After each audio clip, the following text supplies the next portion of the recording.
আপনি কি জানেন পৃথিবীর সবচেয়ে বড় প্রাণী হলো নীল তিমি? কিন্তু অবাক করা বিষয় হলো এত বড় হবার পরও মানুষের কোনো ক্ষতি করে না। একটি প্রাপ্তবয়স্ক নীল তিমি লম্বায় প্রায় ৩০ মিটার বা ৯৮ ফুট পর্যন্ত লম্বা হতে পারে। এটির ওজন প্রায় ২ লক্ষ কেজি। এবং যদি হিসাব করেন প্রাপ্তবয়স্ক আফ্রিকান ৪০টি হাতির সমান এর ওজন। এবং একটি নীল তিমি হৃৎপিণ্ডের ওজন একটি ছোটখাটো গাড়ির সমান প্রায় ১৮০ কেজি।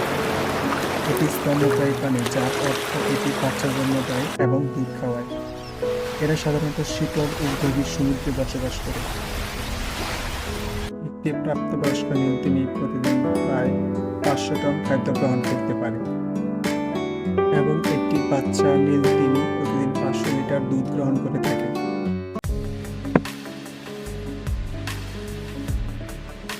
এটি বিশাল আকৃতির হলেও মানুষের কোনো ক্ষতি করে না, কারণ এর খাবার খুব ছোট আকারের হয়।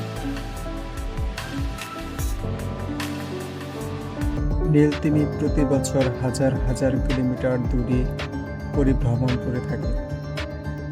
এরা শান্তশিষ্ট ও একা থাকতে পছন্দ করে। নীল তিমি দলবদ্ধভাবে বসবাস করতে পছন্দ করে না।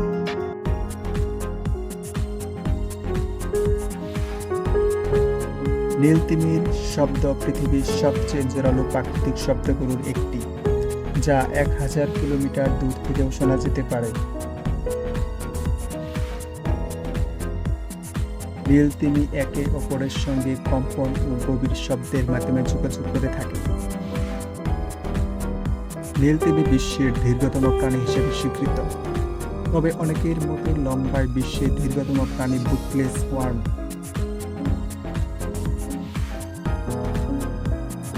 শুধুমাত্র একটি নীল তিমির এক জিহ্বায় একটি হাতির থেকে ওজন বেশি হতে পারে। হৃৎপিণ্ডের ওজন একটা গাড়ির ওজনের চেয়েও বেশি হতে পারে। নীল তিমি যদিও গভীর জলে শিকার ধরে, কিন্তু নিঃশ্বাস নেওয়ার জন্য পানির উপরিভাগে আসতে হয়। নীল তিমির অত্যাধিক ওজন থাকা সত্ত্বেও ঘন্টায় ৮ কিলোমিটার বেগে সাঁতার কাটতে পারে, তবে সর্বোচ্চ গতি সীমা ৩০ কিলোমিটার হতে পারে। একটি নীল তিমি ৩ বছরে একটি মাত্র বাচ্চা দেয় এবং গর্ভকালীন সময় ১১ থেকে ১২ মাস। মানুষ ছাড়া নীল তিমির শত্রু শিকারী নেই, তবে তারা মাঝে মাঝে হিংস্র, হাঙ্গর এবং ঘাতক তিমির আক্রমণের শিকার হয়। সমুদ্রের জাহাজ মাঝে মাঝে নীল তিমির আক্রমণের শিকার হয়। ধারণা করা হয় যে তিমির মানুষের মতোই আবেগ অনুভূতি রয়েছে এবং তারা সঙ্গীত প্রিয়। নীল তিমিকে রক্ষা করার জন্য আমরা ব্যক্তিগত ও সামষ্টিকভাবে কিছু গুরুত্বপূর্ণ পদক্ষেপ নিতে পারি।